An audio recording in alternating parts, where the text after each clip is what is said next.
Muy buenos días, Leopoldo López. Bienvenido a Proyecto 77. Muchas gracias por estar. Muchas gracias a ti, Marco. Un placer. Bueno, con todos arrancamos con la misma pregunta, que nos cuentes quién sos para los que no te conocen. Mire, yo soy un venezolano, crecí, me formé en Venezuela y soy un amante de la libertad y me he dedicado a ser un activista por la libertad, la democracia de mi país desde distintas posiciones a lo largo de estos últimos años. ¿Dónde estás en este momento y por qué? En este momento estoy en España, luego de haber estado preso durante 7 años en Venezuela, pude escapar en el año 2020, a finales del 2020, y aquí estaba mi familia, y estoy aquí como la historia de todos los migrantes, va siguiendo a la familia, va siguiendo a los que llegan primero. Primero llegaron mis padres, luego llegaron mis hijos, luego llegó mi esposa y luego llegué yo, y así es como terminé en España. Contame un poquito de tu historia familiar, cómo se compone tu familia y cómo fue el arranque de tu vida. Bueno, yo estoy casado con Lilian Tintori, una venezolana de descendientes de padre italiano, eh, y tengo 3 hijos. Manuela tiene 14, ella piensa que tiene 19 o 20, pero tiene 14 de verdad. Leo tiene 10, Leopoldo, y Federica, la pequeña, tiene 5. Y yo vengo de una familia venezolana, muy venezolana, de parte de padre y madre. Mi familia siempre estuvo involucrada en Venezuela como profesión, como devoción, como pasión. Y vengo de un hogar en donde se hablaba de Venezuela, tanto de la familia de mi padre como la familia de mi madre, con todos sus colores, todos sus sabores, todos sus rincones, la geografía, la historia, la política, la economía, y con muchas historias de mis abuelos, bisabuelos, de cómo vivieron, sufrieron, lloraron y celebraron a lo largo de décadas de historia de nuestro país. ¿Naciste en Caracas? Nací en Caracas el 29 de abril del año 71. Del 71. ¿Y cómo fue esa infancia en Caracas? ¿Cómo fue esa vida, esa Venezuela?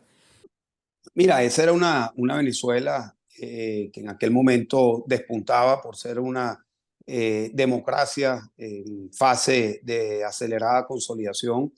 Venezuela logró la democracia en el año 58 y cuando yo nazco pues tenía ya una década de este proceso de democratización, de apertura del país, que era una isla en el continente en aquel momento. Era un continente lleno de dictaduras, un continente lleno de conflictos, y Venezuela era una isla de democracia y también de prosperidad. Esa década, la década de los 70, fue una década en donde crecieron los precios del petróleo de una manera significativa y le dio a Venezuela una oportunidad de prosperidad, de transformaciones muy importantes en todo sentido: infraestructura, salud, educación, seguridad social. Y yo en lo personal pues viví esa época pensando que la libertad, la democracia era algo que siempre habíamos tenido y siempre íbamos a tener. Era una Venezuela en donde se respiraba eso, democracia, libertad, sin saberlo, porque la verdad es que uno cuando tiene esas cosas no estás consciente de lo que tienes, de lo que respiras, ¿no? Es como el aire, que no estás consciente que lo estás respirando hasta que no lo tienes. Y tuve una infancia pues muy alegre, muy agradecido con la vida, con mi familia. Llegué a conocer a mis 4 abuelos, me nutrí mucho de ellos, de una familia de 2 hermanas, pero con muchos primos por todos lados. Y pues una infancia en la que la recuerdo como muy feliz, muy llena de anécdotas, muy llena de oportunidades de crecimiento, con mucha inquietud por lo que era Venezuela. Recuerdo que desde muy pequeño siempre me impactaba la desigualdad de mi país, que siempre ha estado presente. Yo pues tengo, como lo dije al principio, tuve las oportunidades de tener siempre un plato de comida, de haber tenido educación, y eso pues lo agradezco como una de las grandes fortunas que tuve en mi vida. Y eso me llevó a tener una infancia llena de oportunidades, pero también llena de preguntas, ¿no? De preguntas de, bueno, ¿por qué tanta desigualdad? Recuerdo cuando iba al campo, en las afueras de Caracas, me encontraba con extrema pobreza, me encontraba con grandes desigualdades y eso es lo que a mí desde muy pequeño pues me motivó a meterme en lo que es el servicio público. Siempre supe que quería dedicarme a mejorar a mi país, a aportar a mi país, a ayudar al prójimo. Y creo que esa vocación pues viene de pequeño, de ver esa Venezuela de contrastes, que en aquel momento los había, hoy, hoy los hay mucho más, hoy están mucho más marcados. Uno a veces piensa que los países siempre van en una cuesta ascendente, ¿no? De progreso, de democracia, de prosperidad, y la verdad es que no es así. El caso de Venezuela es todo lo contrario. La verdad es que desde que yo tengo memoria, Venezuela ha venido de crisis en crisis.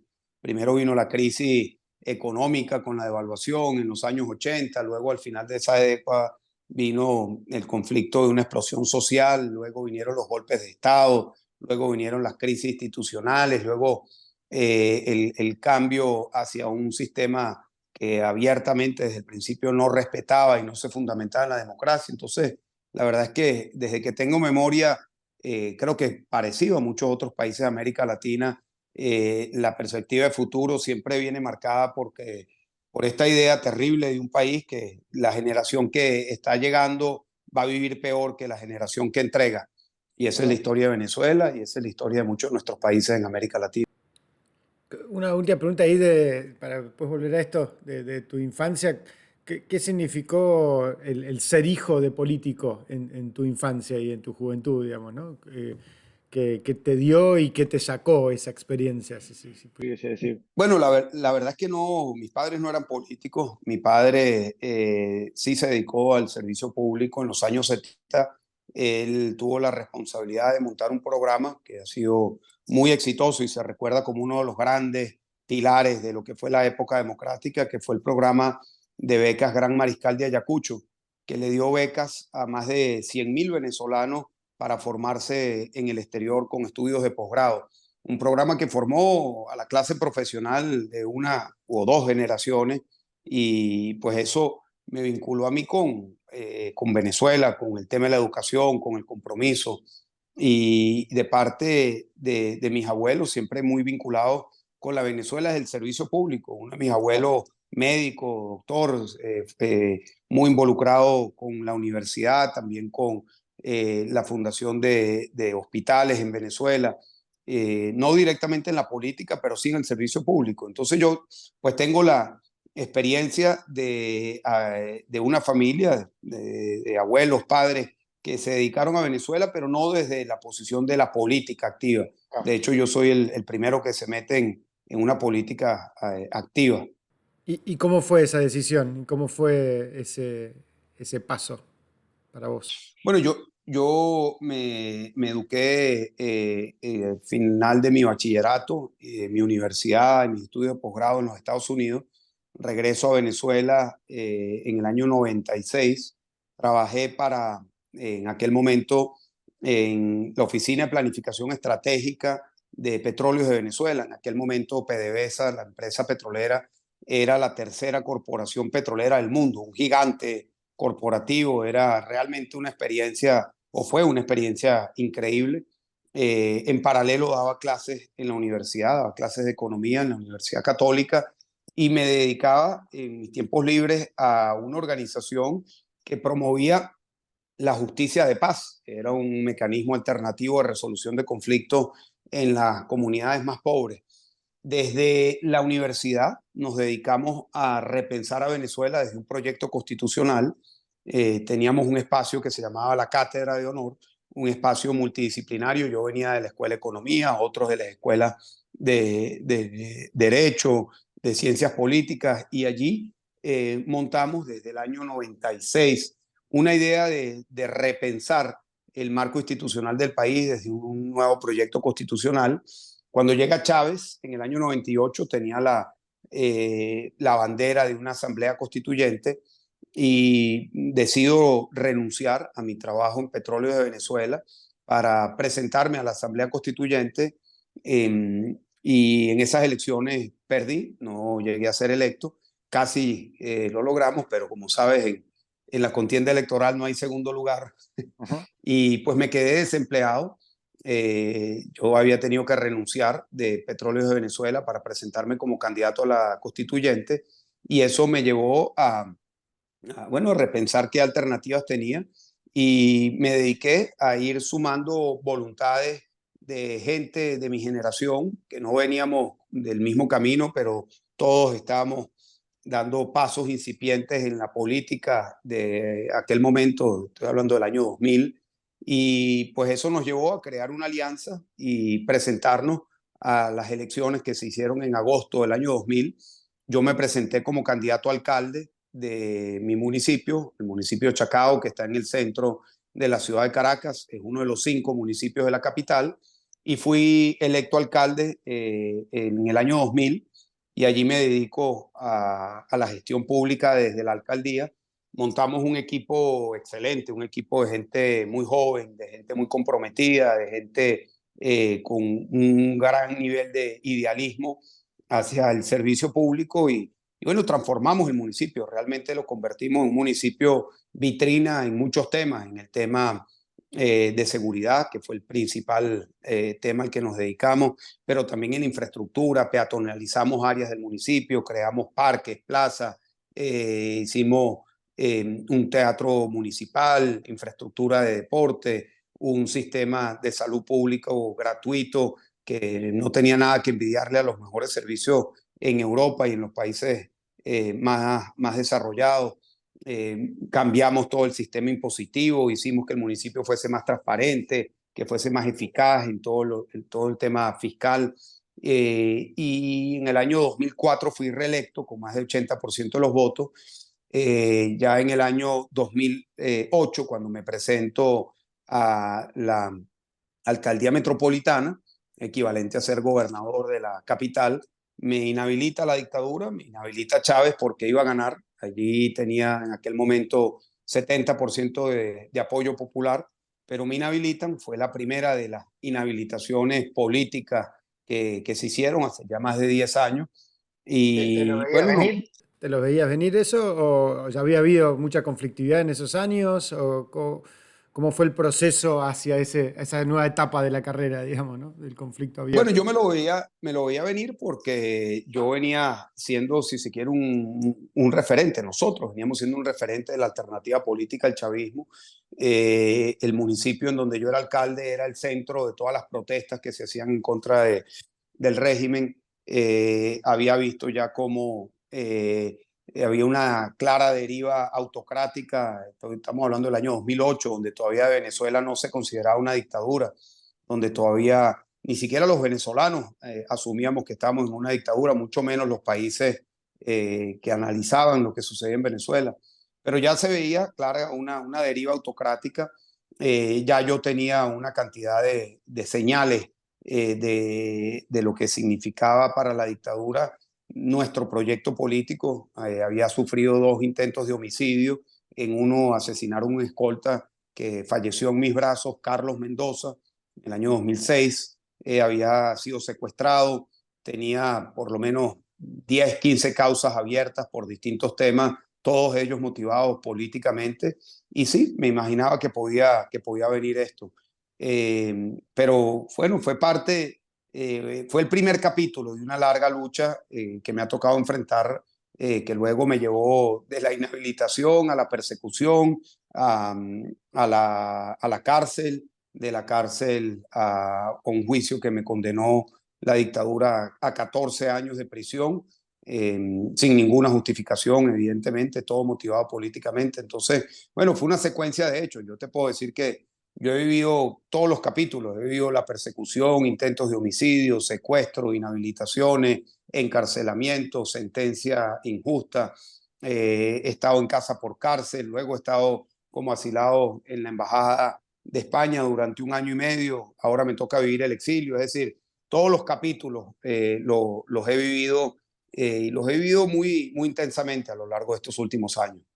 ¿Cómo fue ese proceso personal a lo largo de esos procesos? Por ahí, tanto en la previa como también específicamente por ahí después nos metemos en la experiencia de la cárcel, pero cómo lo ibas llevando, cómo era tu día a día emocional en ese sentido, ¿no? Esa sensación de amenaza permanente y de conflicto permanente.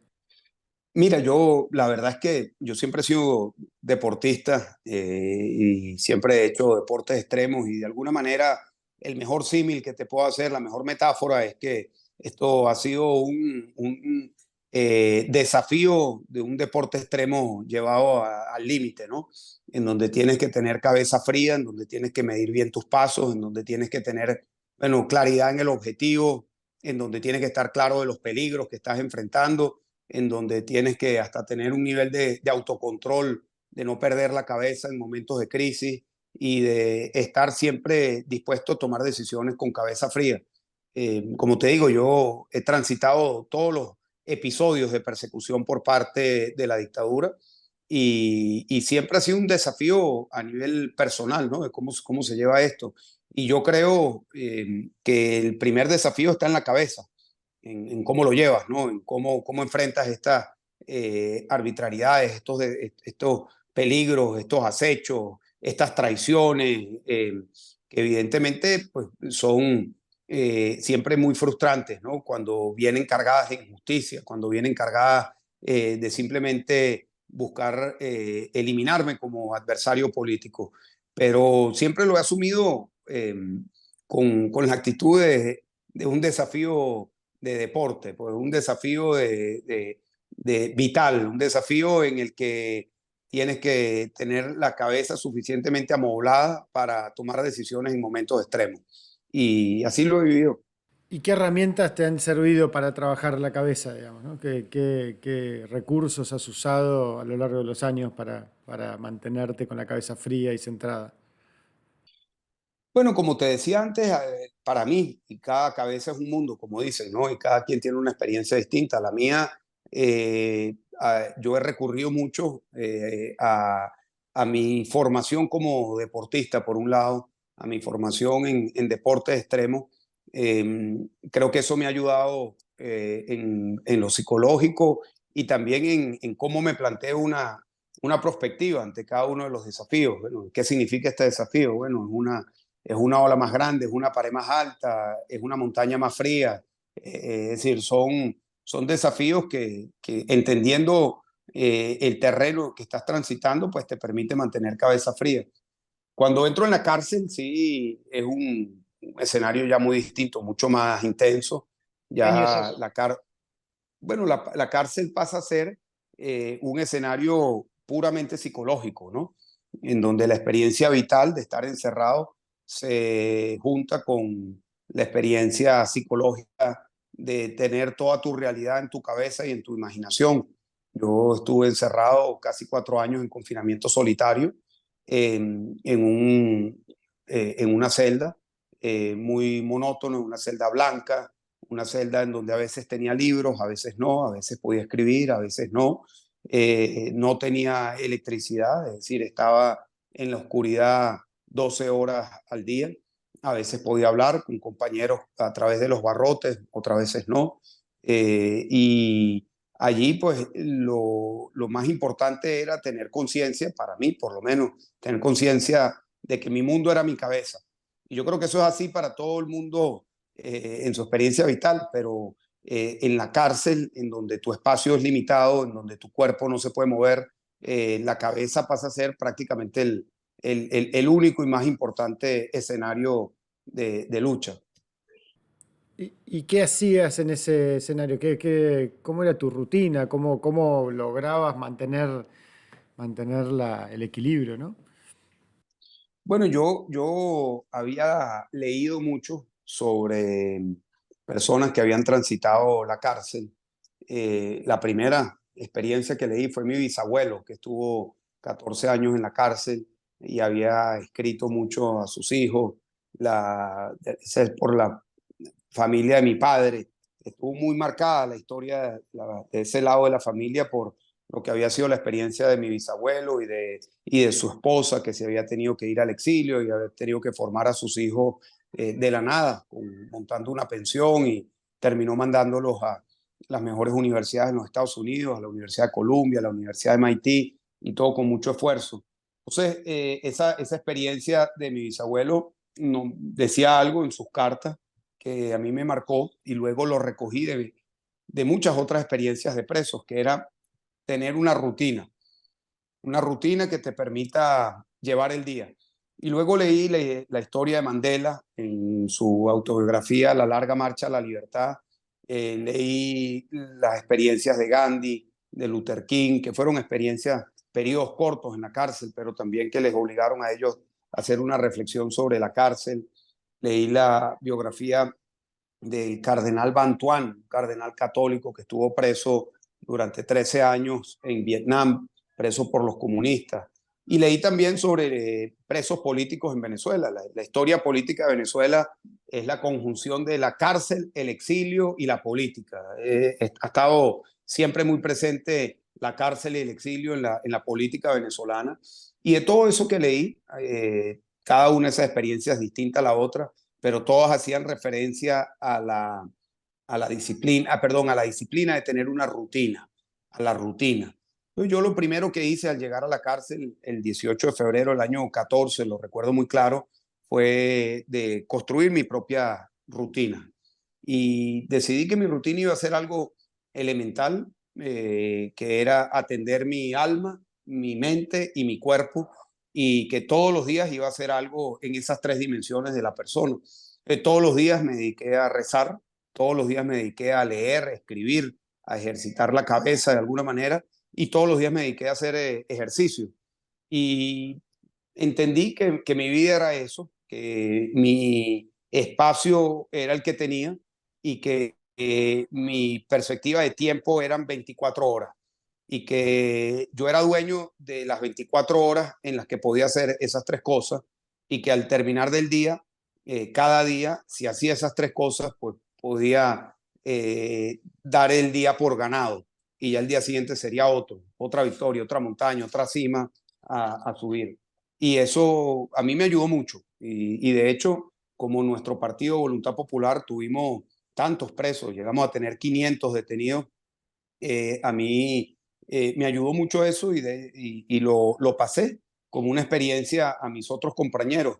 Y teníamos casi como una manera de enfrentar la cárcel, ¿no? Se convirtió casi como un libro de qué hacer si llegas a la cárcel, ¿no? Atiende estas tres cosas, no te hagas prisionero del tiempo, no te dediques a pensar lo que va a pasar la semana que viene o el mes que viene, eso no lo puedes dominar.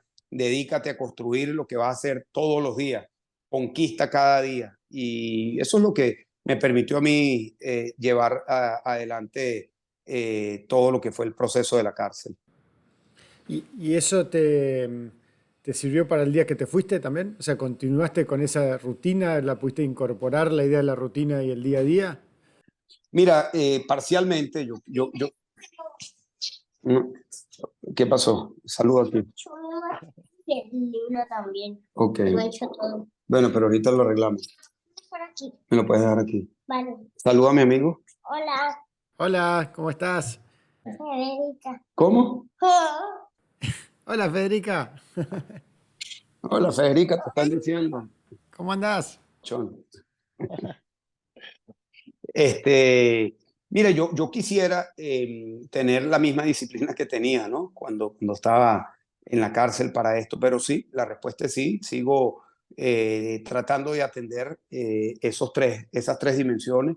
Me ayuda y se convirtió para mí en una rutina, ¿no? En algo, yo creo que las rutinas son eficaces cuando son sencillas, y cuando las puedes replicar todos los días. Gracias. ¿Y cómo se jugaba en ese periodo de la cárcel el tema del horizonte temporal? ¿Tenías alguna idea de cuánto podía durar esa experiencia? ¿O era una incógnita totalmente abierta? Mira, yo sabía que iban a ser años, lo intuía, pero yo tomé una decisión quizás un poco abstracta, ¿no? De no hacerme prisionero del tiempo. Y esto me ayudó mucho, porque el tiempo te puede jugar una mala pasada. Si tú pretendes dominar el tiempo, que es una variable que no puedes dominar, el tiempo te puede llegar a dominar, a arrinconar y a ganar. ¿A qué me refiero con esto? Que si estás en la cárcel pensando que vas a salir en libertad la semana que viene o el mes que viene y llega la semana o el mes y todavía sigues en la cárcel, pues eso te derrumba tus expectativas. Y eso incluso te hace cuestionar muchas cosas, incluso la fe. Yo recuerdo haber tenido una conversación con un sacerdote, Carlos Porra, que era el párroco de la parroquia donde yo era alcalde, y él me dijo una vez algo que me sirvió mucho. Me dijo, mira, la gente reza por tres razones: reza por temor, reza por necesidad o reza por agradecimiento. Y de las tres, la más poderosa es rezar por agradecimiento. Y yo me dediqué a tomar esas palabras del padre Porras y siempre dediqué mis oraciones, mi introspección al agradecimiento. Como te lo decía al principio de la conversación, tenía muchas cosas que agradecer: mi familia, mis hijos, la organización que había montado. Incluso llegué hasta agradecer los obstáculos que me había puesto la vida y el destino para poderlos transitar y superar. Y eso pues me ayudó mucho. Eso me ayudó mucho y me sigue ayudando mucho en entender que, sobre todo en estos procesos políticos que conllevan también un tránsito personal muy complejo, que puede estar lleno de frustraciones, yo he aprendido a que estos ciclos no dominen mi esencia, o que no dominen incluso la forma como me siento con respecto a la lucha por la libertad de Venezuela, porque es muy fácil deprimirse, es muy fácil frustrarse, es muy fácil señalar a otros como culpables de lo que está ocurriendo, y es muy fácil abandonar la lucha. Y para mí, estar muy consciente de que este es un proceso de ciclos, no es una escalera. Creo que cuando uno es más joven, por lo menos esa fue mi experiencia, yo pensaba que la vida era una escalera y que si haces lo correcto en el escalón 1, bueno, llegarás al escalón 10. Y la vida no es así, puedes hacer todo lo correcto del escalón del 1 al 9, pero el destino te cambia. Lo que puede hacer el llegar o no al escalón número 10 no depende de ti siempre. Y eso para mí ha sido una lección vital, importante, de saber caerse para saber levantarse también. Y al final, esto es un proceso que es así: estás arriba, estás abajo. Cuando estás arriba, tener la humildad de saber que te vas a volver a caer, y cuando estás abajo, tener el ojo de tigre para querer volver a subir, y no sentirse mal en ninguno de los dos momentos. Cuando estás arriba, tener mucha humildad, y cuando estás abajo, tener mucha hambre. Y yo eso lo he aprendido mucho. Contame de Lilian y de qué papel jugó ella y tu familia, pero en particular ella, durante esos años y durante todos estos años, pero en particular de esos años. Mira, Lilian es mi esposa querida. Ella no viene de haber estado en el mundo de la política o en el mundo de lo público político. Ella es maestra de escuela, fue campeona nacional de kitesurf, deportista al igual que yo. Cuando nos conocimos, ella tenía un programa de televisión muy famoso de deportes extremos. Luego ella misma fue viviendo las consecuencias de haberse vinculado conmigo, porque la sacaron de la radio, la sacaron de la televisión, por haber estado vinculada conmigo. Ya eran aquellos los tiempos de la autocensura en los programas en los canales de radio y televisión. Y bueno, nos cayó esto como pareja, de transitar juntos como pareja, como familia, el periodo de la cárcel. Cuando yo voy a Ramo Verde en el año 14. Manuela, mi hija mayor, tenía 5, perdón. Mi hijo pequeño en aquel momento tenía solamente 1 año. Y bueno, le tocó a Lilian hacerse padre y madre, y nos tocó a los dos pues llevar nuestra familia con esa circunstancia compleja de que mis hijos me conocieran a mí. Sus primeros recuerdos de su padre son de su padre en la cárcel. Mis recuerdos de los primeros pasos de mi hijo Leopoldo fueron en la cárcel también. Y yo creo que al final fue un proceso que nos fortaleció, porque lo vivimos desde el desafío como familia y no desde el sufrimiento que esperas que otros te reivindiquen, ¿no? Que yo he visto mucho eso, que tú esperas cuando sufres que ese sufrimiento sea reivindicado, sea reconocido. Y al final eso, la vida no es así. Uno vive lo que vive y nadie tiene por qué estar reconociéndote nada, ni mucho menos ofreciendo nada por lo que te ha tocado vivir a ti. Cada quien vive lo que le toca vivir. Y nosotros como familia, pues nos ha tocado vivir este tránsito y yo le doy gracias a Dios que nos ha hecho mejor pareja, mejor familia, nos ha preparado para las tempestades y nos ha permitido pues poder agradecer las pequeñas cosas, ¿no? El estar juntos, el poder compartir con nuestros padres, los que aún están vivos, poder compartir hoy en familia. Y sin Lilian yo no hubiese podido transitar el camino que me tocó transitar de la manera como lo hice. Y Federica llegó en esa época, ¿no? Esa fue una historia hermosa de amor. Consecuencia de eso, Federica fue concebida en la cárcel, fue concebida luego de 2 años intentando. Yo le decía a Lilian que quería tener otro hijo, ella no estaba muy segura, evidentemente pues todo era incierto, yo estaba condenado a 14 años, me quedaban por lo menos unos 11 años en la cárcel y bueno, lo intentamos y el Día de la Madre del año 2017, pues permitieron una visita, fue una visita conyugal y bueno, de ahí la magia ocurrió y llegó Federica. Qué grande. Me acuerdo todavía el día de hoy cuando Lilian subió con nosotros al escenario en diciembre del 2015, noviembre del 2015, cuando ganamos. Y esa sensación de fraternidad, ¿no? Con esa lucha que estaban viviendo ustedes y ella nos contagiaba a todos con esa esperanza al mismo tiempo, con la lucha y con la esperanza al mismo tiempo de seguir peleando por la libertad, por la democracia, porque te liberen. Siempre fue muy inspirador para todos acá.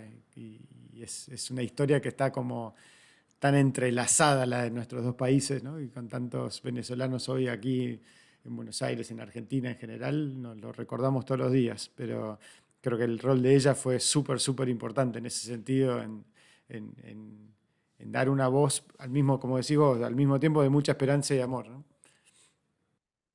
Sí, yo creo que allí Lilian, bueno, superó todas las expectativas, ¿no? De lo que podía hacer, porque no le tocó fácil, le tocó no solamente ser el pilar de la familia, que lo fue, sino también convertirse de manera accidental, porque no es lo que ella se había propuesto, en la voz no solo de los presos, sino en aquel momento de la alternativa democrática en Venezuela, la voz de la libertad de Venezuela, y lo supo hacer con mucha responsabilidad y lo supo hacer pues con mucho amor también. Una intriga, me imagino que volver a socializar después de ese tiempo de confinamiento y de la experiencia de cárcel debe haber sido un desafío también, ¿no? O sea, empezar a recibir tanta información de vuelta.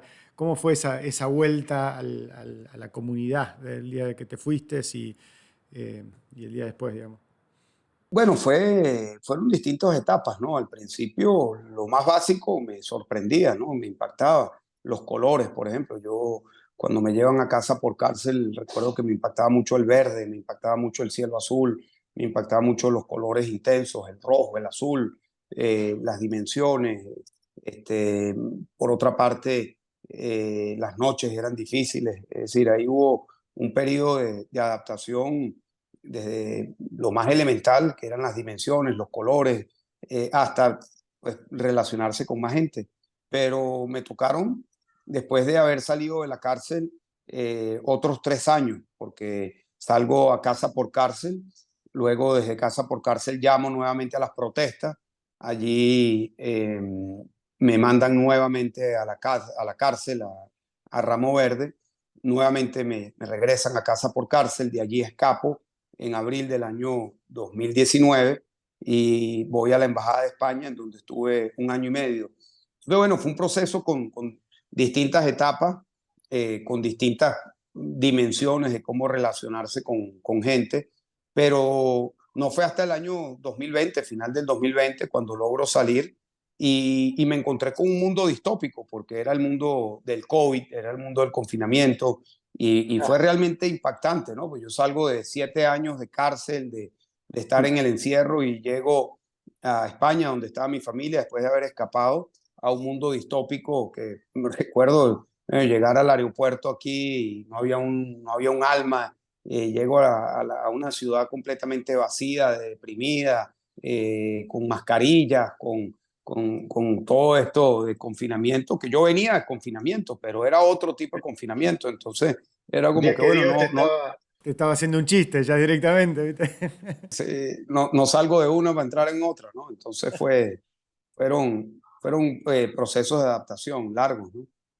¿Cómo decidiste, además de seguir luchando por Venezuela, ampliar el foco y contar un poquito lo que estás haciendo hoy con el desafío contra los autoritarismos? Bueno, yo salgo de Venezuela, como te he dicho, a finales del año 20, me encuentro con este mundo distópico y en mayo del año 21 tengo la oportunidad de viajar a Washington. Allí pues me encuentro con distintos amigos, personas que habían acompañado durante mi época de encarcelamiento y me consigo en una primera reunión que fue como el primer campanazo con unos compañeros que me presentó mi abogado, uno de Sudán del Sur, otro de China, otro de Irán. Nos reunimos en un sitio ahí en la calle M, en Georgetown, en Clyde, y 7 de la noche. Estamos tomando unas cervezas ahí contando nuestra experiencia. No podíamos ser más distintos, un chino o un sudanés, un venezolano y un iraní. Y cuando empezamos a hablar, pues nuestras historias eran muy, muy parecidas. Nuestras historias de todos habíamos sido presos políticos, todos estábamos en el exilio, todos habíamos sufrido lo que era el ataque a nuestros movimientos y todos reconocíamos el hecho de que las dictaduras y estas autocracias estaban trabajando en conjunto y que nosotros estábamos totalmente dispersos. Y de allí pues, surgió una primera idea de articular los esfuerzos de quienes estamos luchando contra las autocracias. Unos meses después me consigo con Gary Kasparov de Rusia y con Masih Alinejad de Irán y tomamos la decisión de articular una alianza de todos los movimientos que están enfrentados a las dictaduras, a las autocracias, que están promoviendo cosas muy básicas, el Estado de Derecho, elecciones libres, el respeto a los derechos humanos, la promoción de la democracia. Y yo, desde ese momento, que fue ya hace un poco menos de 2 años hasta ahora, me he dedicado a contactar, a enlazar a distintos activistas, líderes, movimientos de todos estos países que son muy distintos en todos los sentidos, menos en uno, que están todos enfrentando las autocracias.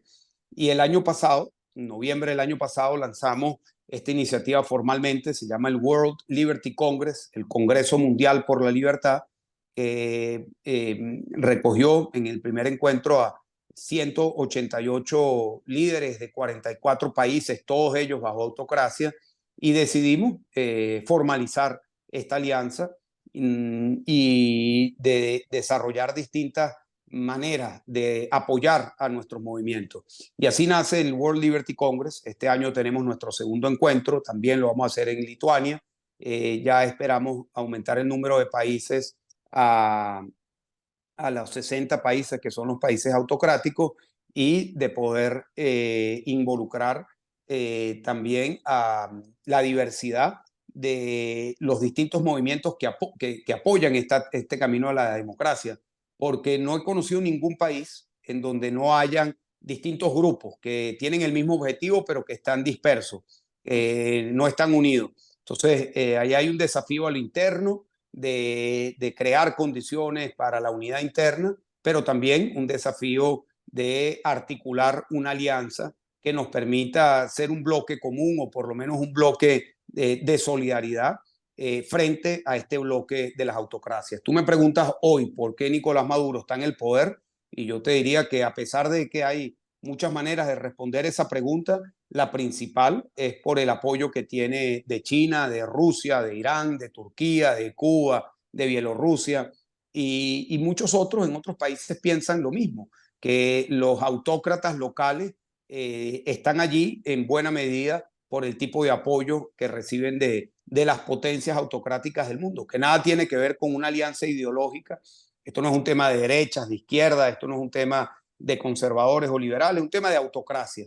Y así es como hemos articulado este evento y este encuentro que nos ha llenado a muchos de nosotros de un espacio de solidaridad.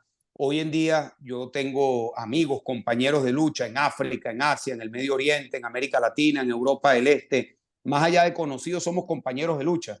Más allá de personas que nos conocemos la historia unos del otro, ya tenemos un espacio común. Por darte un ejemplo, hace 2 días metieron preso al hermano de Sadar, que es un disidente, un activista iraní, fue premio campeón olímpico en lucha olímpica, un gran referente de los kurdos en Irán que le hacen oposición al régimen islámico. Y hace 3 días pues meten a su hermano preso. Inmediatamente pues nos reunimos y desarrollamos una estrategia de acompañamiento, de solidaridad, mucho más allá de lo que él hace solo desde la perspectiva de Irán. Y eso te lo pongo como un ejemplo de cosas que pasan todos los días, ¿no? De ir creando esta red de solidaridad, de conocimiento, de trabajo en equipo entre quienes estamos enfrentando un mismo problema, que es el auge de las autocracias.